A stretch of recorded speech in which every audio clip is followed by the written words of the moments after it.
Guys welcome back to my channel family wonders. So మీరు ఎలా ఉన్నారు? మేమైతే చాలా బాగున్నాం. సో ఈరోజు మార్నింగ్ బ్రేక్ఫాస్ట్గా ఉప్మా చేశాను. ఉప్మా అంటే బొంబాయి రవ్వతో కాదండి, వరినొప్పుతో చేశాను. అందులో పెసరపప్పు వేసుకుంటే చాలా బాగుంటుంది. ఆ ప్రాసెస్ ఎలాగో చూసేద్దాం రండి ఒకసారి. ఫస్ట్ స్టవ్ మీద ప్యాన్ పెట్టుకొని ఆయిల్ వేసుకొని ఉల్లిపాయలు, పచ్చిమిర్చి, కరివేపాకు, పెసరపప్పు, ఆవాలు, అల్లం, మినపప్పు, శనగపప్పు ఇవన్నీ వేసుకొని కలుపుకున్న తర్వాత కొంచెం సాల్ట్ వేసుకొని మూత పెట్టుకుంటే కొంచెం బాగా ఫ్రై. సో మూత పెట్టుకున్న తర్వాత అందులో వాటర్ వేసుకొని సాల్ట్ ఇంకోసారి చెక్ చేసుకొని, సో 1 గ్లాస్ ఆఫ్ వరినొప్పుకి 1.5 గ్లాస్ ఆఫ్ వాటర్ సరిపోద్దండి.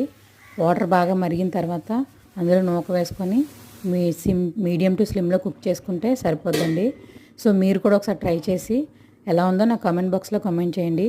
సో నా వీడియో కనుక మీకు నచ్చినట్లయితే please like, share and subscribe.